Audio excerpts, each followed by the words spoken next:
Old School Lane Casual Chats is brought to you by Old School Lane, producing various content from blogs, videos, and podcasts discussing about movies, TV shows, video games, and everything else in between since 2011. You can check out the podcast on Anchor, Spotify, Google Podcasts, Apple Podcasts, Stitcher, Radio Public, Overcast, Breaker, Pocket Cast, and YouTube. We're associated with Channel Frederator, Manic Expression, The Comic Book Cast, and The Aaron Meta Show.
Hello, everyone. Welcome to a new episode of Casual Chats. I am Patricia, and I'm here with a very special guest.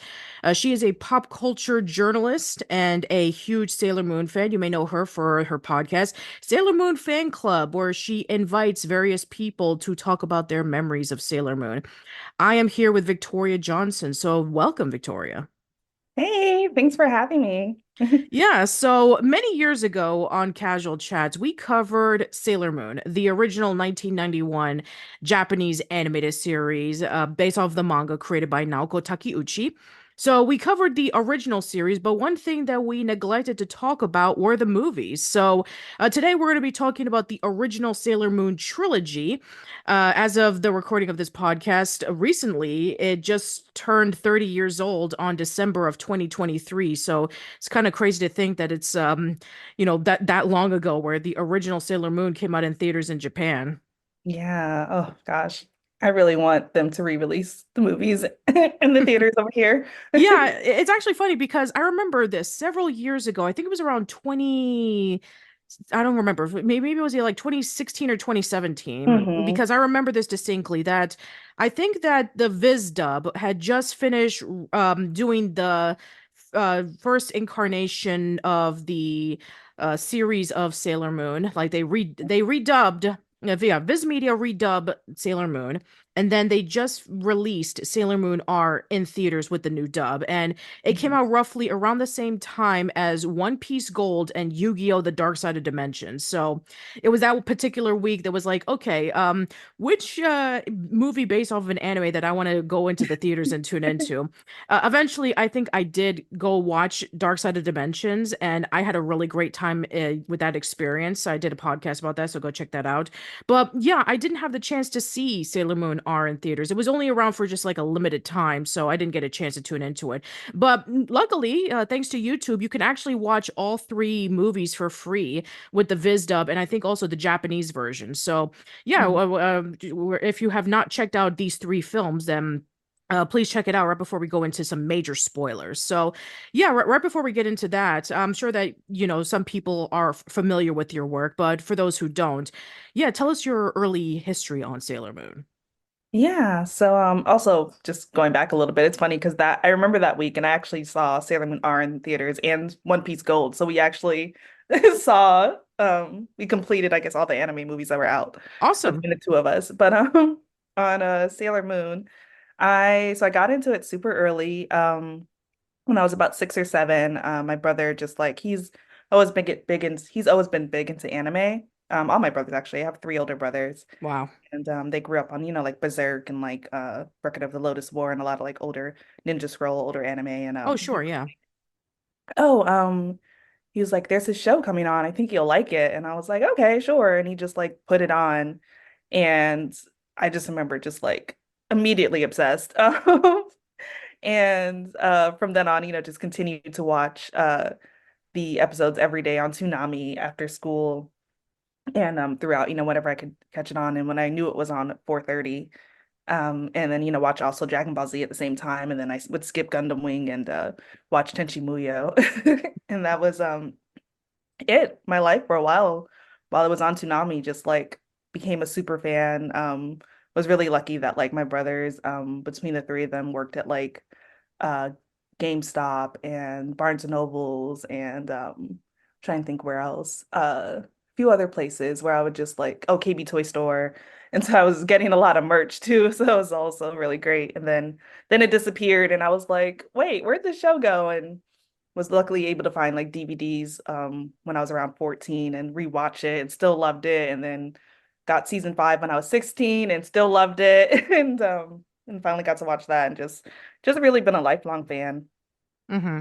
Yeah. Now, for a recap of my memories of Sailor Moon. So I remember in 95, I must have been like 9 years old. And I remember that it was airing, I believe it was on USA or something like that, where it would have like this huge like anime hour or Japanimation as they used to call it, where they Mhm. would air like various anime that they had acquired at the time. I think that's where I probably got introduced to like Samurai Pizza Cats and then like reruns of Speed Racer and various other anime that was featured at the time. And I think that Sailor Moon was probably my gateway anime at that point in time because I had never seen anything like it. It was probably a year or two later that I saw Dragon Ball Z.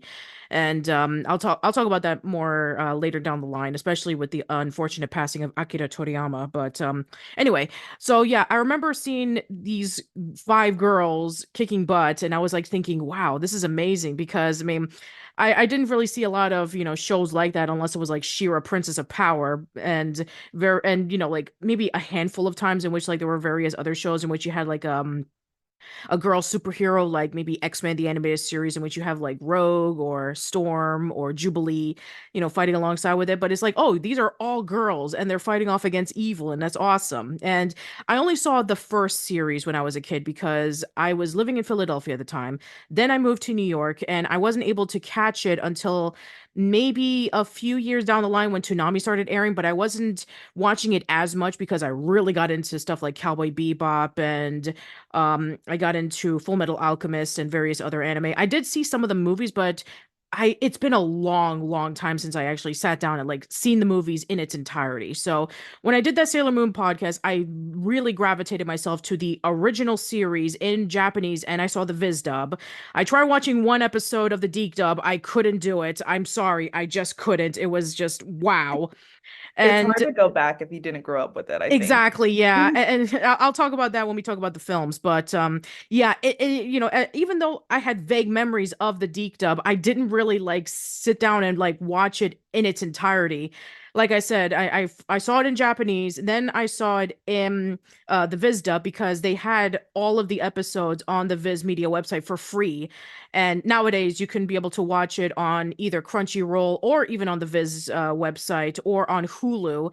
It's become much more available now. Even Crystal is on Netflix, which is awesome because a new generation is getting into it. But yeah, now as for my thoughts on the movies when I was younger, this probably would have been around my teenage years because they started airing it a lot on Toonami. Yeah, I remember seeing R airing a lot, maybe a few times S, but Supers, I had actually never seen Supers until just literally recently. So yeah, I'm really excited to be talking about this. And yeah, without further ado, I guess we can begin. So let's talk about Sailor Moon R, the movie, which was the first of the Sailor Moon movies. Came out in December 5th, 1993. Like I said earlier, celebrated 30 years. Wow. Anyway, so yeah, the plot synopsis goes as you have a focus on Mamoru, who is visited by a mysterious boy, and he is vowing to reunite with him again and wants to bring him back and giving him a special flower so that he can be able to make him happy after being alone for so long. So the guy's name is Fiore, and he is actually being controlled by this flower so that they can be able to spread all the flowers in multiple planets so that they can be able to eventually destroy them and get their energy. Yeah, this is a major reoccurring thing in a lot of Sailor Moon story arcs, especially in the movies. But yeah, I've read a lot of, opinions on this particular movie. Now, a lot of people say that this is their all-time favorite out of the trilogy, except for one particular person, and that would be Naoko Takeuchi herself. She wasn't a big fan of this movie because she felt that it strayed away from the original, and yeah, she wasn't too keen on it, and then she became heavily involved with the later films. We'll get to that later, but yeah, this was essentially Kinohiko Ikuhara's vision when he was called in to direct this movie. He directed season 2 through season 4 of Sailor Moon, and he had a vision for this film. I really highly recommend that you check out the website tuxedounmasked.com, where it actually has a commentary of him talking about the making of Sailor Moon R. The only way you can be able to get it is on Laserdisc in Japan. So if you have one of those, then good luck.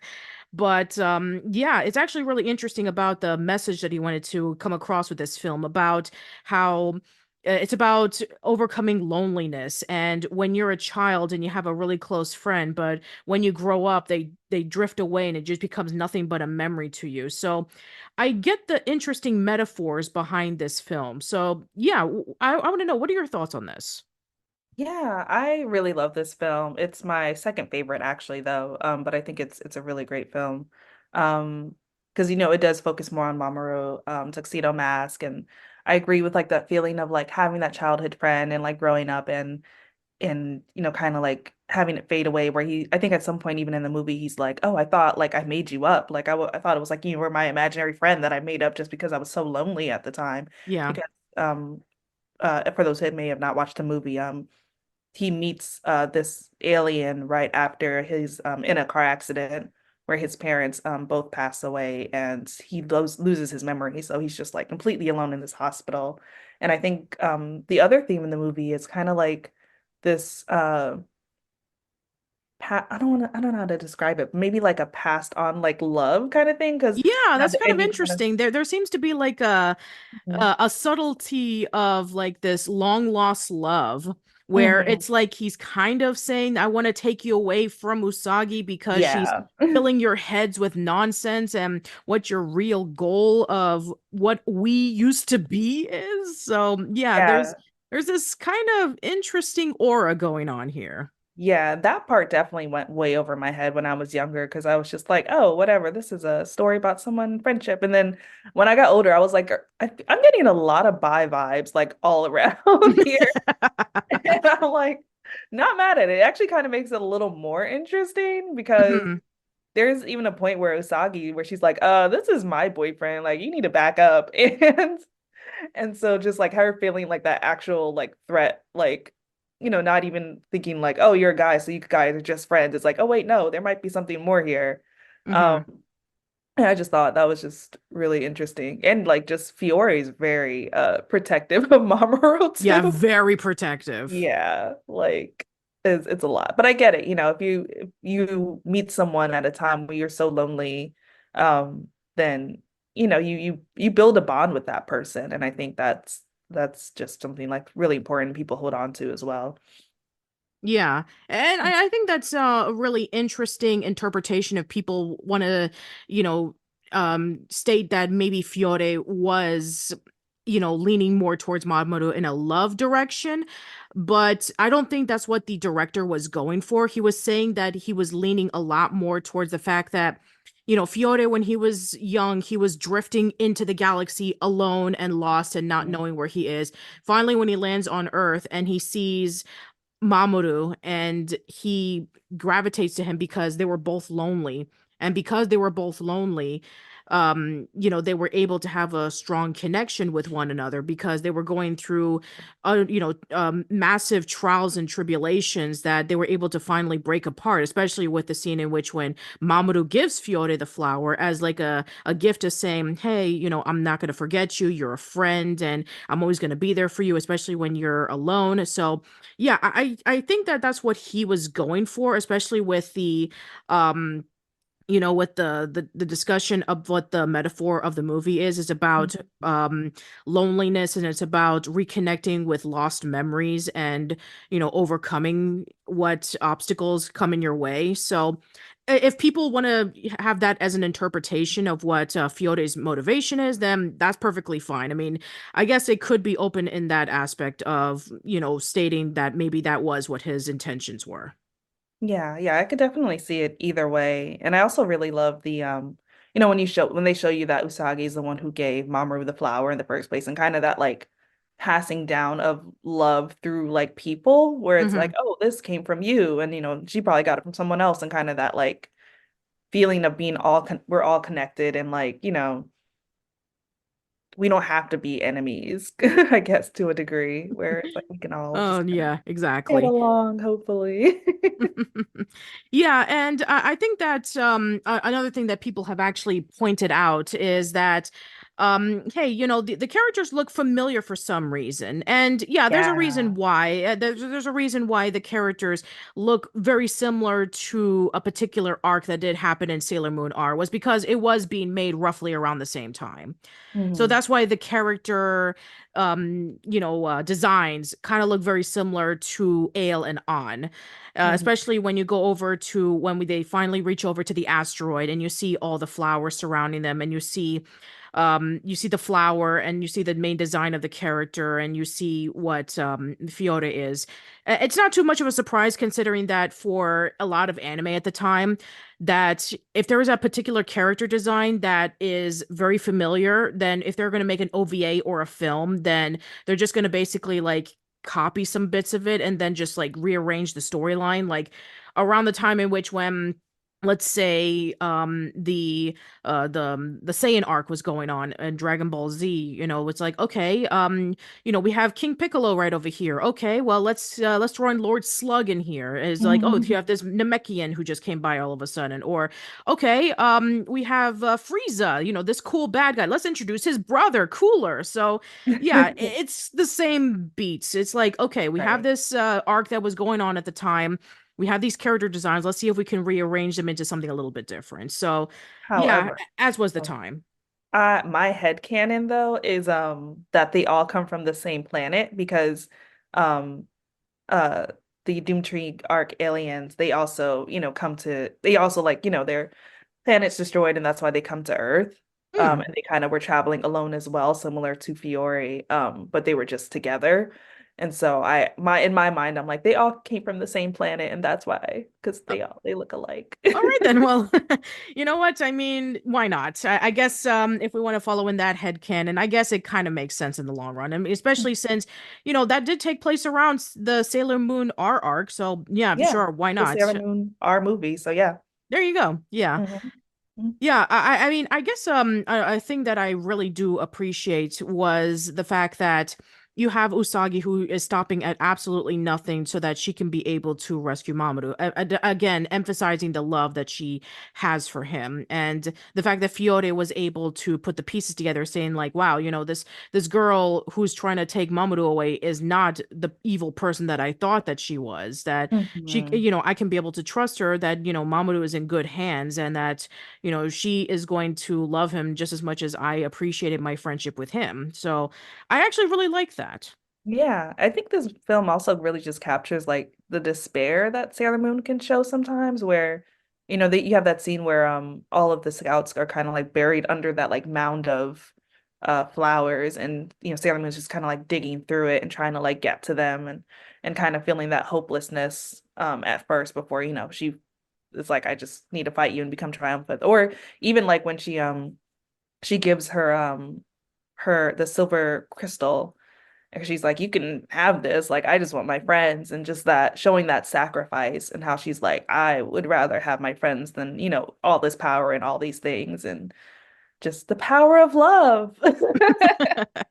Yeah, which by the way is a song that is featured in the original Deke dub Yep. of Sailor Moon R the movie, but is not in either the Japanese or the Viz dub, which makes a lot of sense because it was a song that they made exclusively for that particular dub. Yeah, yeah, yeah. But I love it. But yeah, my dream is like to get like the Viz dub and the old English songs together in like a new dub. I ever became That like a would be a millionaire lot of of project. hassle considering of all the rights that they have to jump into to be able to have that happen. But Yeah. I mean, it could be a possibility. I mean, I wouldn't say that it's not. It's I very unlikely unless like I get like Jeff Bezos's money um and just do it myself somehow, just break all the laws. It's probably not gonna happen. Yeah, most likely not, Yeah. unfortunately, especially since we have a completely different studio working on Mhm. the original dub, Yeah, as well as the Japanese are really hesitant on wanting to make sure that every incarnation of, Sailor Moon is sticking close to the Japanese incarnation. I mean, right. I know that back then it was not possible to do it.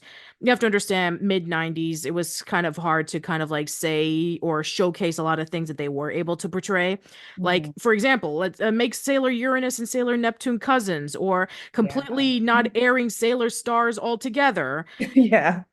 So yeah, I mean, nowadays that's seems to be absolutely ludicrous. I mean, we're getting Uzumaki on Adult Swim. I mean, I cannot Hmm. imagine Uzumaki being able to air 30 years ago on Cartoon Network or any channel whatsoever. So No. yeah, we've gone a lot more lax since then. But yeah, I mean, I have to say that as somebody who is not necessarily leaning more towards like the Deke or Cloverfield dub, I do admit that some of the songs actually do fit within Sailor Moon in a way. Like it does feature a lot of songs about love and friendship, which makes a lot of sense because of the message of what the character and the series is. So Right. I have to give kudos for that one.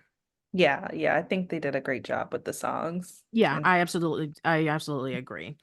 And if and the fact that even still to this day, whenever that the cast is able to come together and they even have performances of the songs from time to time, and everybody just absolutely loves it, and it just goes to show you about how much of an impact it's left for a lot of people. So again, good on them for being able to keep within that. Just like, yeah, we can have both the original Deke/Cloverfield and the Viz Media dub together. It's just a Mhm. matter of, which interpretation you want to go into.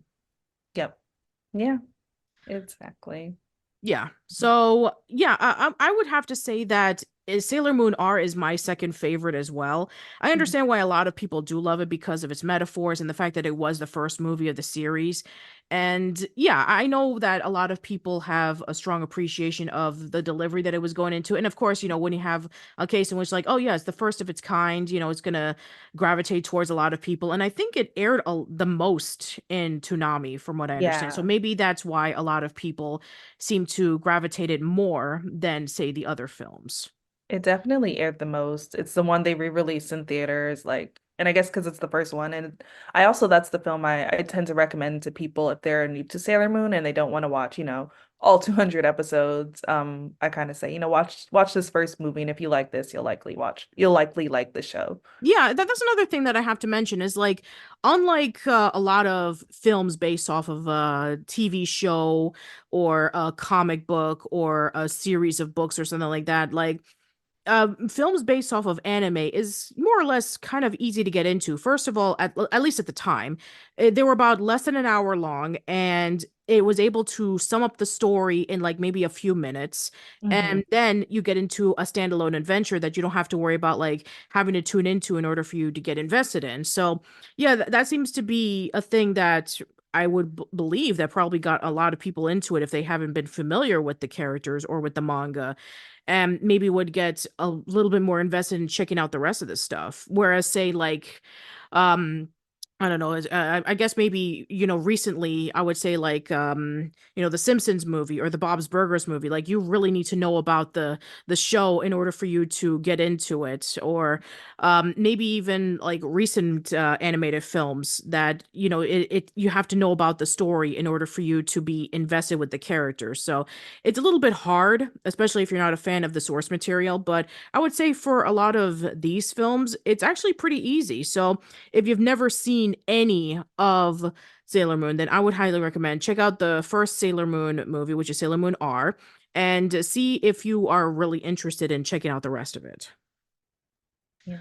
All right, so let's go over to the second one. So Sailor Moon S, the movie. So yeah, Sailor Moon S, it focuses more on Luna this time, which I thought was actually pretty neat, and focusing on the fact that she has fallen in love with a guy that had rescued her when she was feeling sick. And all of a sudden, we have this huge asteroid coming in that is filled with snow and ice. And we have essentially where you have this evil princess, Princess Kaguya, or Mhm. maybe she is. I mean, they don't exactly say what her name is in this incarnation. But yeah, she essentially wants to freeze the entire planet so that she can add it to her collection of other planets. So yeah, this is actually a really interesting film, especially since this is the one that Naoko Takeuchi really wanted to have a focus on, especially since she was really disappointed with Sailor Moon R. In fact, this is actually based off of a manga arc called The Lover of Princess Kaguya. So it is kind of derived from part of the manga.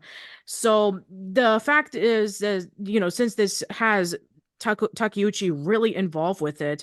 And not to mention that Hiroki Sabata, who was working on Sailor Moon S and Supers at the time, this is like around the time in which when Kinohiko Ishihara had not worked as much. In fact, in the next year, 95, he left to work on Revolutionary Girl Utena after he was feeling that he was more strict with writing his ideologies for what he thinks Sailor Moon should have been. But yeah, Sailor Moon S is probably my favorite of the trilogy. Yeah, yeah. Same. Say S is my favorite, hands down. It's just the strongest film, I think.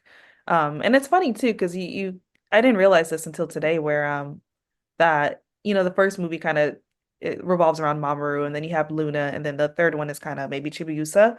I And it's guess so. interesting that all three of them kind of don't focus on any of the main characters necessarily, which is interesting now That that I'm is a thinking. very interesting thing that you pointed out. Yeah, Yeah. like, I mean, there's not really one that focuses on Usagi or Ami or Right. Rei. I mean, maybe the shorts The do, shorts definitely, yeah. but not the movies, which is Hmm. interesting. Oh, Maybe they thought that the other side characters maybe should have gotten more focus, but again, very interesting idea of wanting to go into that direction. But anyway, yeah. I think it worked out pretty well. I agree. Yeah, no complaints from me. It was just something I noticed today. I'm like, oh, that is interesting. But yeah, S is absolutely my favorite. I think it just has a lot of heart. It does. Luna's story with the guy she falls in love with, and Oh, like her Kakeru, just like, yeah. yeah, and then his like I'm forgetting all the names right now, but his, Yeah, the it's fact okay. that But he, yeah, you have Kakeru, who has always been really sick, and he had a right. dream about being an astronaut, about going Mhm. out there and being able to see the moon and see the stars for the first time. And unfortunately, he's held back for several reasons. One because of his illness, and the other one because that he is telling his longtime friend slash lover that he Mhm. has a um he thinks that there is a princess named Princess Kaguya who is Mhm. out there and who is able to show them the moon because she's the moon princess. And Right. his his lover Himeko is Yeah, basically right. saying, no, no, you're just imagining things. I guess it makes a lot of sense because she's more realistic and down to earth. And, Mm-hmm. she actually works for NASA. I mean, that's what the reason why she decided to visit Kageru in the first place was because, she's going to go up into space and she just wanted to see him right before she went out there. But, Kageru is very sick and, trying to convince her that there is a princess out in there in the moon. And at the same time, he's taking care of Luna and making sure that, she's doing okay because he literally rescued her from being run over by a car when she was, when she had a fever. So, yeah, there's a whole lot of things going on in this compared to the first one. Yeah, there Anyway, definitely is. Sorry. no, it's okay. Go ahead. Yeah, definitely is. Yeah, like that kind of semi love triangle going on and just feeling Luna's heartbreak because, she is a cat. And it's funny because I think telling anyone this story outside of like being a Sailor Moon fan or just or someone who's watched the film, it's like a cat falls in love with a human and you're like, what? But it's so endearing and like just her emotions really just come through and her love and care for him and just I think Luna is a character who kind of takes care of everybody else. And I think in this one you kind of see her getting taken care of by somebody and her just kind of like realizing that like she likes that and she enjoys that and it's nice to be taken care of sometimes. Yeah, But especially since she has to put up with Usagi's mhm. nonsense. I mean, Right. especially since, this takes place around winter time where they're taking winter break and when they get back to school, they have to take their high school exam. And of course, Usagi's not studying for it. And, Right. Luna is just feeling frustrated that, Usagi's not listening.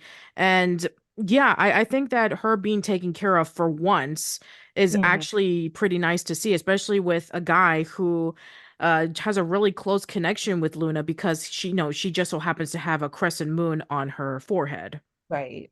Yeah, yeah. So it's just yeah, really sweet. And then I mean this is probably the one of the few villains we see that are isn't just trying to like collect energy, which is also interesting. Yeah, Um exactly. She's just trying to freeze the entire planet so she can add it to her collection of other frozen planets. right, right, which is like harsh. Like you're just making museums over here of people. I guess Um, so. She has museums of people, aliens, other right. planets, rock formations. I guess, yeah. Yeah. I mean, it's like the intergalactic equivalent of having Funko figurines. Yeah. I guess so. Yeah. Just put us all on her bookshelf. Yep. Um, but also I think the designs though are just really cool. This is I think in this one actually we get a design that's pretty unique from the show. And I don't know, she just looks really cool. And I Yeah, like yeah. no angels as Naoko well. Takeuchi herself was the one who designed Luna's human form, which looks really, really Mhm. nice. I really do like the long hair and the fact that she kept her crescent moon. And Yeah. I also really like the dress. I mean, the design itself is really nice. It really is. It really is. I've been wanting to cosplay that look for a long time because it's just so pretty Oh, and cute. absolutely. And it just captures, I think, Luna so well. I do Uh, agree. Yeah, it mhm. really does. It makes you sad that she doesn't have this human form more often. I mean, in the Yeah. manga, there are some art, art. There's some concept art of it, and I think that we Mhm. even do see what Diana looks like in her human Yeah. form. But And Artemis. and Artemis too, yeah. But unfortunately, we don't really get that in animation form very often. Yeah. Yeah. I think they showed it in the Eternal films, but it was also very brief. Very brief, which is a disappointment to me. For me. Yeah. But yeah, I'll talk about the Eternal film and Cosmos when I finally finish off Crystal because I haven't had the chance to yet. Hmm. But yeah, I really did enjoy this film for multiple reasons. The action is really great. I really like the fact that the Guardians were able to utilize a lot more of their powers, which it makes a lot of Yeah. sense because, it's S, so they were able to get more of their abilities. And, we finally get the introductions of both Uranus, Neptune, and Pluto mixed into it because, again, it does take place around S. Hmm. And I do also like the fact that we actually do get to have a focus on a story plot that isn't showcased very often. Whereas the villains are just like gathering energy so that they can be able to accomplish something. Or, Mhm. okay, we're going to have a focus on love, but it's going to be focusing on Mamoru and Usaki.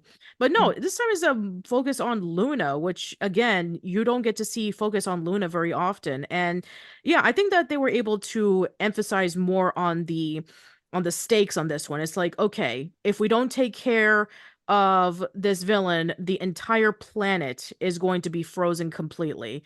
Whereas in the first film, yes, that is the same thing, but it was with flowers. It's like ice and snow is much more threatening than say flowers. Not to say that flowers can't be like threatening in their own right, but I would say ice and snow is definitely a much more higher stake to fight against.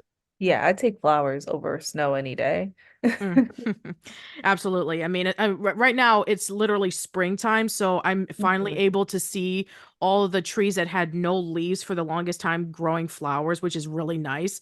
As Mhm. opposed to like back in winter, there was a huge snowstorm that was happening. I was stuck at home for an entire week and I couldn't go anywhere because it was freezing outside. So, yeah, that was a massive inconvenience. Whereas, like, okay, it's pretty hot out. All right, let me just grab a hat, put some sunscreen, put some glasses on, just go outside, and I can actually move around if I had the opportunity to do so. So, Mhm. yeah, I would say that there's just a lot more to this film than say Sailor Moon R. Not to say that Sailor Moon R was a bad thing. I really do enjoy it, but I think that there's a lot of things that are brought into this that I really did enjoy, like a different side of love, a different side of what to do when sacrificing for said love, and the Mhm. high stakes of trying to protect the planet and trying to be able to protect those that are in it. Even the most, yeah, I really like the speech that Sailor Moon said was that even the most significant things like plants and animals are very important to this world, and that's what makes it beautiful. I thought that that was really nice. Yeah, like all aspects of life, not just humans. Yeah, exactly. Yeah, So yeah, yeah, I really enjoyed that one. Yeah, it's the best film. I'm happy I didn't know that Naoko had more um her hands in this one over the others, so Oh, that's absolutely, yeah. makes me feel good. So I'm It like, does, okay, yeah. that's why it was so good. Yeah, yeah, because she was actually more involved in it, yes. Yeah.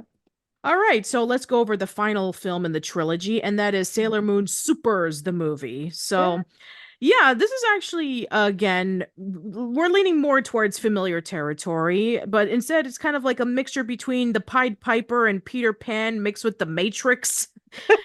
It's very interesting. So you have this little fairy boy who is playing his flute.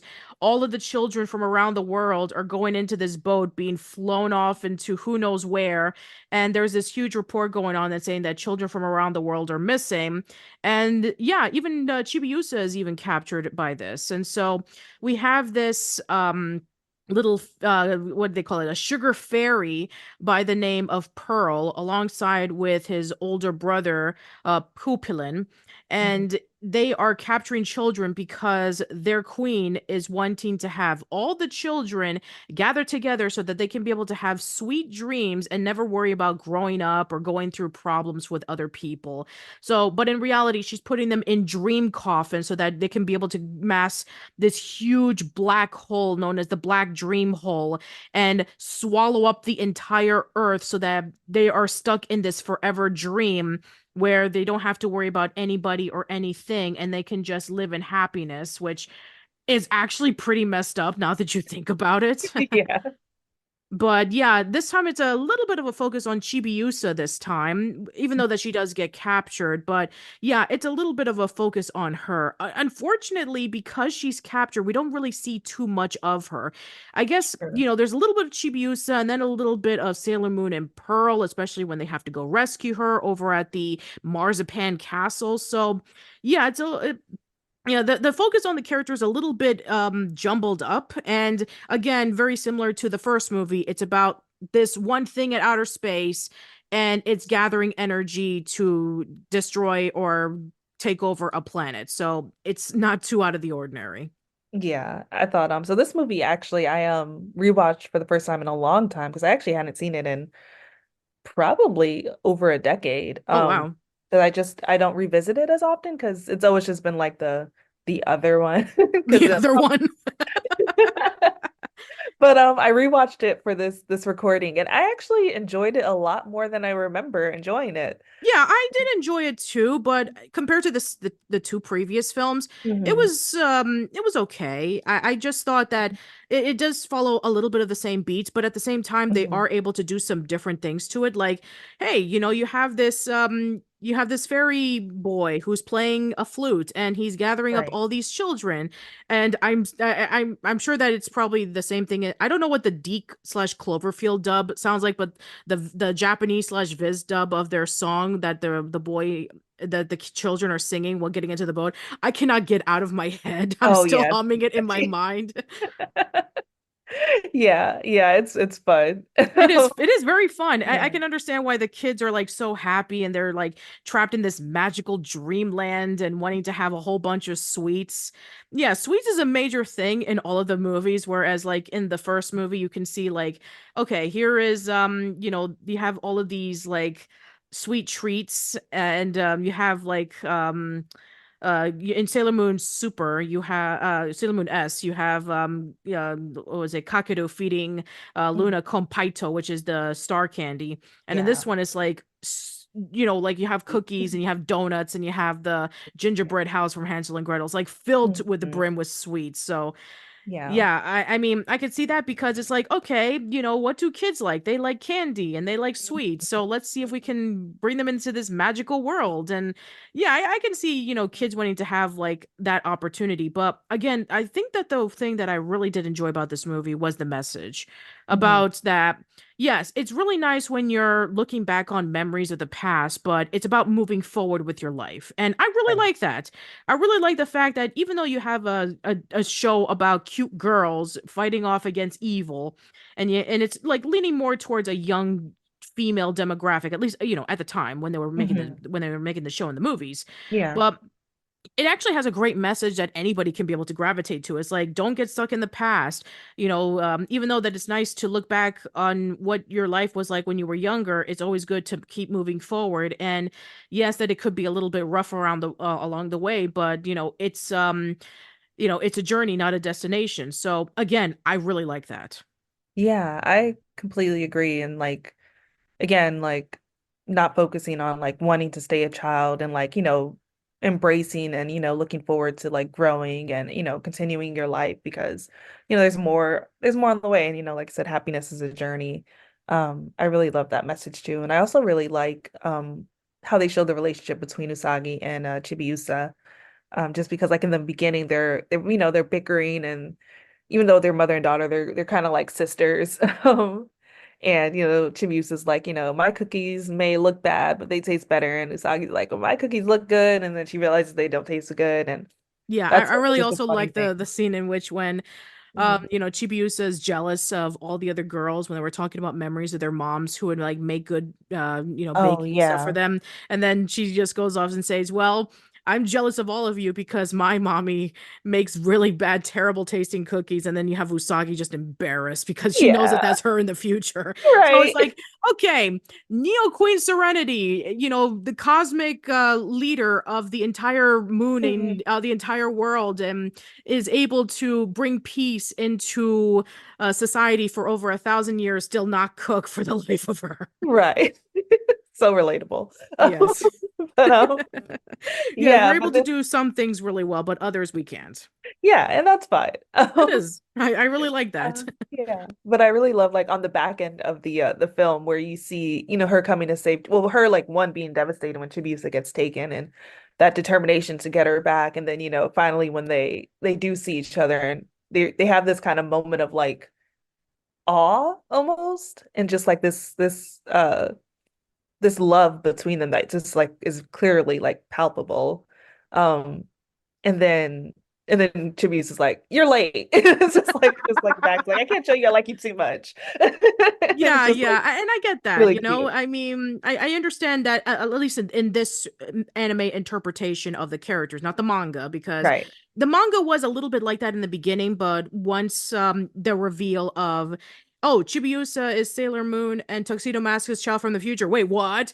So Right. then that's when they got a stronger relationship with one another. But again, I could understand because at the time, when the manga and the anime were going on literally at the same time, I guess they had to stretch out that particular relationship that they had towards one another. And I guess even after they revealed that plot twist, they still kind of like held that petty relationship that they had for one another, even though that was literally like in the beginning of that particular arc. But I'll probably go into more about my personal thoughts on the anime's interpretation compared to what the manga was. I'll get that to that in the future. But I would say that I think one of the reasons why people really gravitate towards the original 90s anime as opposed to when Crystal was able to bring it back was because they were able to flesh out the characters a lot more. Like if you look back on, say the original manga, there were some things that they didn't have animated, or there were some things that were a little bit rushed and didn't have time to fully develop compared to like a lot more episodes of the original anime. And taking what little elements that they were in the original manga, they were able to flesh it out a little bit more. And I think that's why a lot of people really like the interpretations of what the characters were. They were able to fall in love with them because we got to spend a lot more time with them as opposed to in the original manga, which I can understand that. And I think that for the movies, it really emphasizes that. Yeah, I would completely agree with that. Like some people call them the episodes kind of like filler to a degree because it's not Yeah. in manga, but at the same time, like those episodes make you grow with the characters a little bit more, and make you spend more time with them, literally more time with them as you're watching 200 episodes versus I think Crystal's like 13 each. yeah, like it's versus 40 each season. So yeah, I think it does feel a little bit rushed, and I do really love the old 90s version just for that reason where you get more time with the characters and kind of like get to see their personalities and them interact because for me, I think that's part of the charm and the love I have for Sailor Moon is just kind of seeing like girls being girls and going through the day-to-day life things, but also just being badass and like fighting villains and being really cool. Yeah, that's actually really interesting. Like when you think about like, oh, this is a filler episode, people just kind of like take it in a negative way. It's like, oh, this episode's not important because it has nothing to do with the story.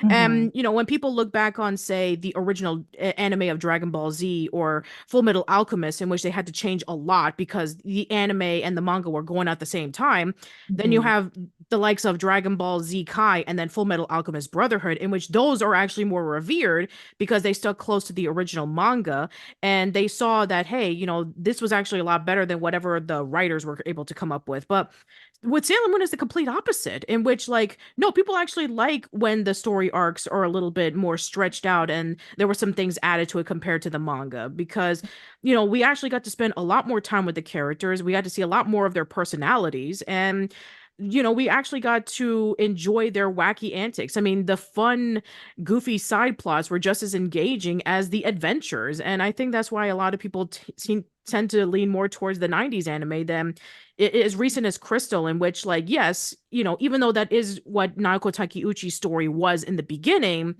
Hmm. here's the thing, we only get to spend very little time with them and they're only like a quarter of what we got to know about them. And yeah, I mean, I would say that if you really want to get the true essence of what the characters are, yeah, the anime does really help a lot with that, and especially the movies.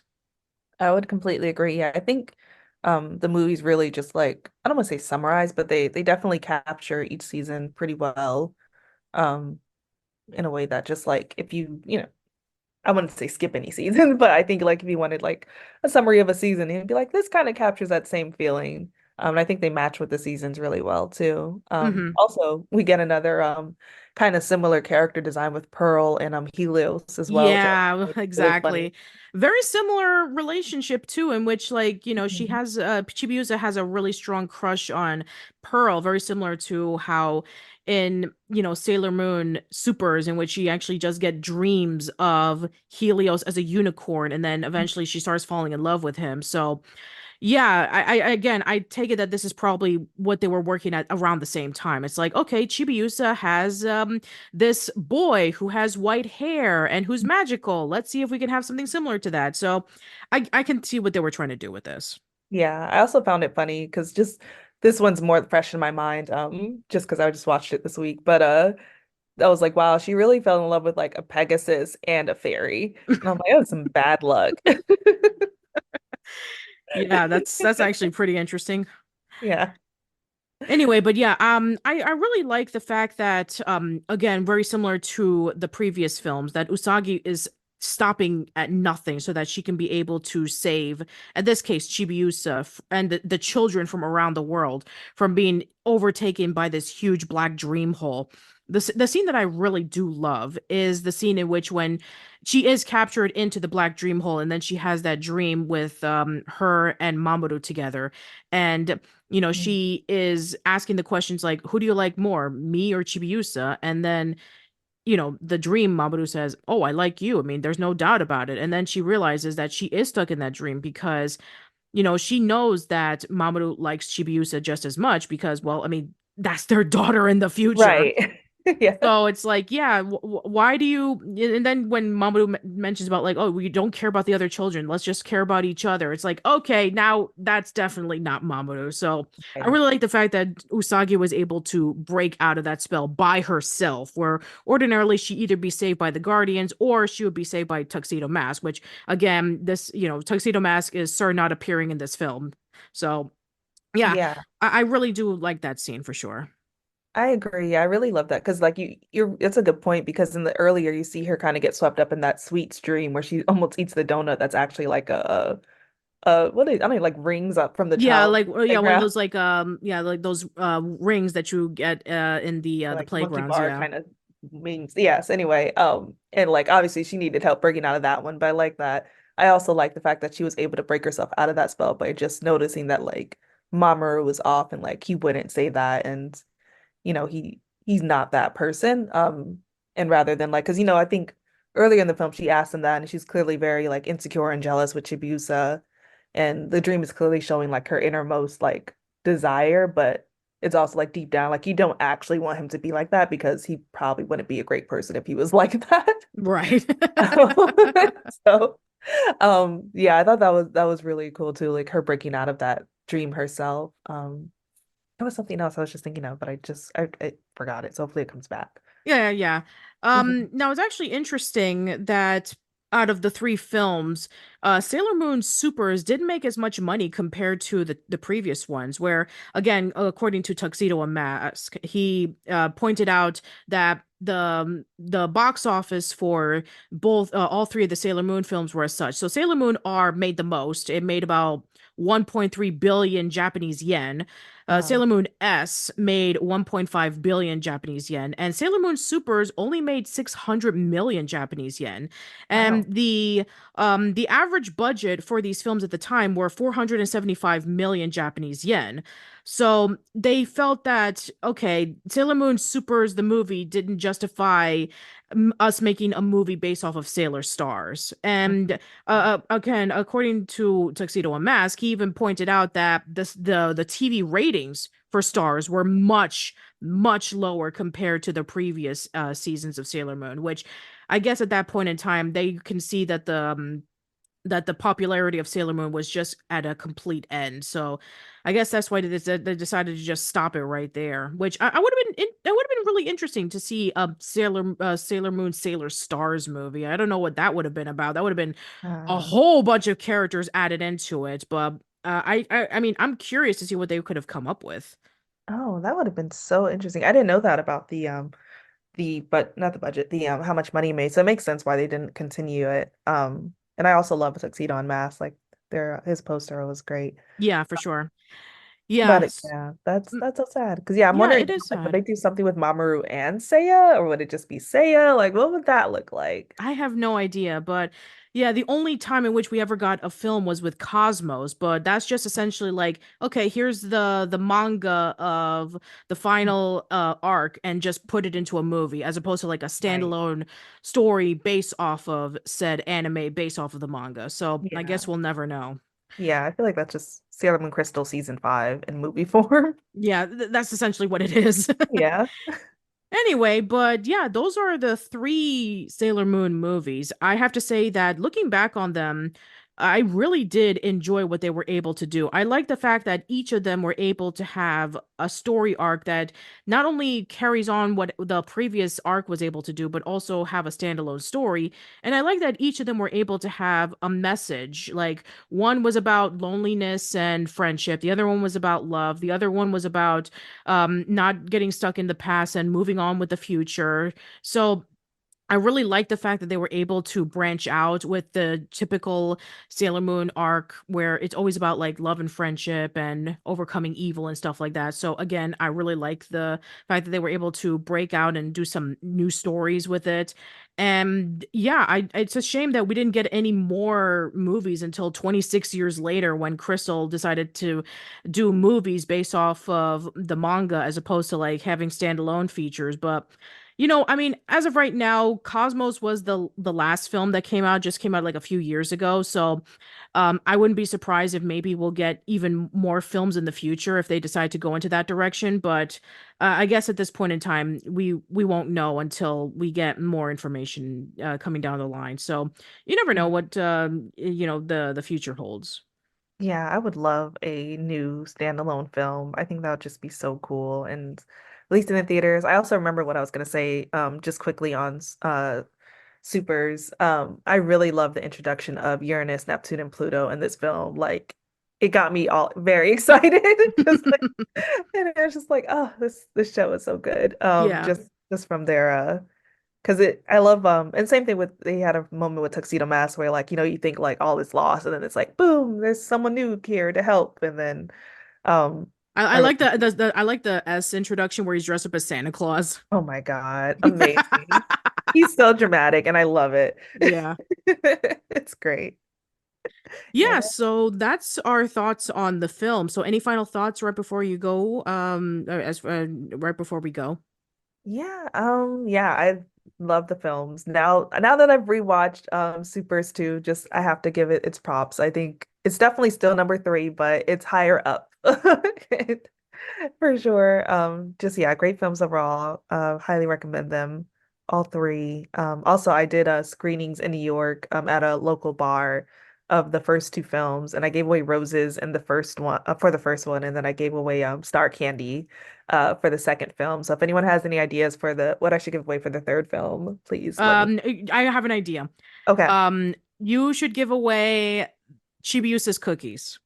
Oh, that's such a good idea. Because Yeah, I there was you actually go. thinking the bonbon candies that attack them. Oh, that's actually a really good idea too, though. But I like the cookies. I like the cookies. I'd probably have to bake them, but I can figure that out. Oh, for sure. Yeah, like get hearts and bunny cookie Yeah. cutters and then Oh. go out of town. Yeah, and I can put them in little baggies like she gave to Pearl. Oh, I like that. Okay. Yeah, awesome. All right Perfect. then.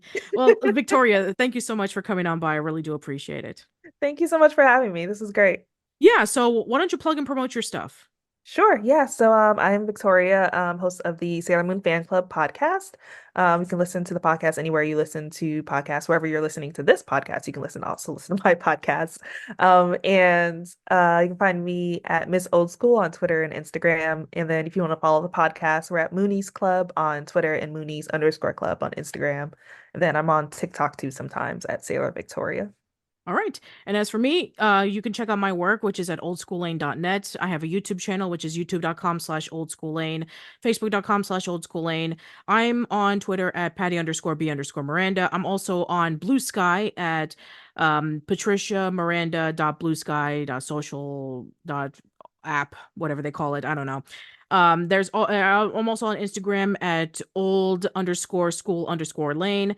I have a podcast called Casual Chats. I have a whole bunch of different podcasts that I do, such as Pixmix, where I talk about Pixar films, Dream Machine, where I talk about DreamWorks films, and various other podcasts that I do alongside with my co-hosts. You can check those out on Spotify, Google Podcast, Apple Podcast, Radio Public, Amazon Music, all those places. New episodes of the podcast will go there first, and then it'll go up in a few days on YouTube.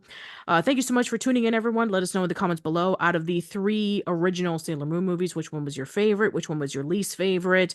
And yeah, we also want to give a shout out to the 30 years of the original Sailor Moon R that came out in theaters back in December of 1993. And literally just recently, there was the 32nd anniversary of the anime that came out. So yeah, let us know about your favorite Sailor Moon memories. That's it. Hope to see you around soon, and take care.